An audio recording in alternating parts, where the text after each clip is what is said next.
వికారాబాద్ జిల్లా లగచర్ల ఘటనలో నిందితులను ఎంత పెద్దవారైనా అరెస్టు చేయక తప్పదని మంత్రి కోమటిరెడ్డి వెంకటరెడ్డి స్పష్టం చేశారు. రౌడీలను పెంచి పోషించి కలెక్టర్పై దాడికి దిగారని మంత్రి ఆరోపించారు. దాడులకు దిగిన వారికి మద్దతిస్తామని బీఆర్ఎస్ నేతలు చెప్తున్నారన్నారు. ఘటనపై కేసీఆర్ బెషరతుగా ఉన్నారని క్షమాపణలు చెప్పాలని మంత్రి కోమటిరెడ్డి వెంకటరెడ్డి డిమాండ్ చేశారు. గతంలో ఎస్సీల భూములు లాక్కుంటే ఈ తరహా దాడులు జరగలేదన్నారు. మనీ ల్యాండరింగ్ పై గవర్నర్ అనుమతి ఇస్తే నిందితులు అరెస్ట్ కావాల్సిందేనని మంత్రి తెలిపారు. అరెస్ట్ అయితే యోగా చేస్తా, బయటకు వచ్చాక పాదయాత్ర చేస్తానని కేటీఆర్ చెప్పారన్నారు. ఈ విషయమై కేంద్ర మంత్రితో మాట్లాడేందుకు కేటీఆర్ ఢిల్లీ వెళ్లారని మంత్రి కోమటిరెడ్డి వెంకటరెడ్డి ఆరోపించారు. అని అతను పెట్టుకొని మొత్తం అటాక్ ప్లాన్ ప్రకారం కలెక్టర్ గారిని పిలిపించి మీరు వచ్చి కన్విన్స్ చేయండి, చెప్తే వింటారని చెప్పి ప్లాన్ ప్రకారం పిలిపించి కలెక్టర్పై దాడి చేయడం ఎంత అమానుషం అంటే మన తెలంగాణ ఆంధ్రప్రదేశ్ కాదు భారతదేశంలో మొట్టమొదటిసారి సంఘటన.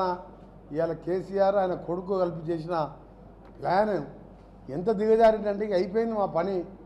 ఫ్రస్ట్రేషన్లో ఒకవైపు F1 కేసులు, ఒకవైపు ఎలక్ట్రిసిటీ కమిషన్ రిపోర్ట్ ఇచ్చింది, ఎంక్వైరీ కమిషన్. దాంట్లో కేసీఆర్కు నోటీసులు ఇస్తే ఆయన హైకోర్టు పోయి స్టే చేసుకున్నాం. ఒకవైపు కాళేశ్వరం కూడా రిపోర్ట్ సబ్మిట్ చేసింది. ఇక మొత్తం పార్టీ భవిష్యత్తు కాదు కదా, మా పర్సనల్ భవిష్యత్తు కూడా లేదు.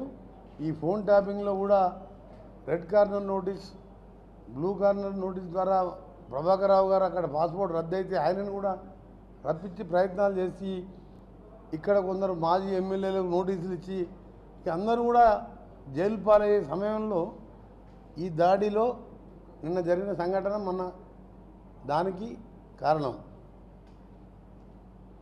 అందుకనే నేను ఐఏఎస్ ఆఫీసర్లే కాదు, ఉద్యోగులు, రిటైర్డ్ ఉద్యోగులకు, టీచర్లకు కానీ ఇంటర్ మేధావులందరికీ విజ్ఞప్తి చేస్తున్నా. ఎప్పుడన్నా ఇక్కడ ఇట్లా జరిగిందా?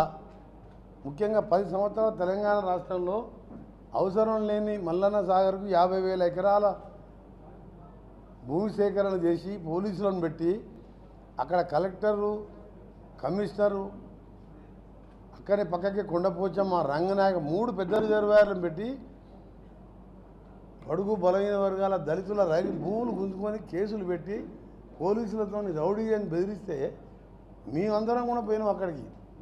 కానీ ఎప్పుడు కూడా మేము రైతులని ఆఫీసర్ల మీద అటాక్ చేయమని రెచ్చగొట్టలే, బదిలాడినాం. అలాగే నా పార్లమెంట్లో ఇబ్రాహీంపట్నం దగ్గర ఫార్మాసిటీ మీద 14,000 ఎకరాలు దళితులు అసైన్ ల్యాండ్ గుంజుకుంటే కూడా నేను 100 సార్లు ధర్నా చేసిన, రిక్వెస్ట్ చేసినాం. ప్రధానమంత్రి నుంచి ముఖ్యమంత్రికి వెళ్ళి కేటీఆర్ దాకా బదిలాడుకున్నాం తప్ప ఎప్పుడు కూడా ఇట్లా దాడులు చేపించలే. ఇంకా దాడి జరిగిన తర్వాత ఢిల్లీకి వెళ్ళి మాట్లాడతారు ఆయన, మీ పోరాటానికి మా మద్దతు ఉంటుందని. ఇంకా మీరు ఆలోచించండి తెలంగాణ ప్రజలారా, ఈయన అమెరికాలో చదువుకొని వచ్చిన వ్యక్తి సాక్షాత్ ఒక ఐఏఎస్ ఆఫీసరు జిల్లా మెజిస్ట్రేట్ మీదనే ఈ విధంగా చేస్తే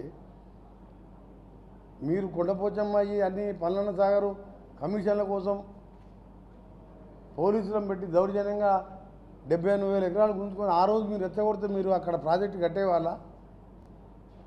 మీ దోపిడీ కొనసాగుతుండేనా? ఇది చాలా దురదృష్టకరమైన సంఘటన. దాని మీద ఎంత పెద్ద వాళ్ళు ఉన్నా సరే ఒక మాజీ ఎమ్మెల్యే 42 సార్లు మాట్లాడిండంట. కేటీఆర్తో మాట్లాడినట్టు ఫోన్ రికార్డు ఉంది. సమగ్రంగా విచారణ జరుగుతుంది కాబట్టి దాని మీద మొత్తం చెప్పు. ఎంక్వైరీ రిపోర్ట్ వచ్చిన తర్వాత ఎంత పెద్దోడు ఉన్నా లోపలికి పోవాల్సిందే. ఎందుకంటే కలెక్టర్కే భద్రత లేనప్పుడు, భద్రత అంటే వరి తెగించి ప్లాన్ చేసి రౌడీ షీటర్ని రేప్ కేసును తీసుకొచ్చి ఆయన ఒక టీఆర్ఎస్ లీడరు అటువంటి బ్యాచ్ని పెట్టి దాడి చేయించింది.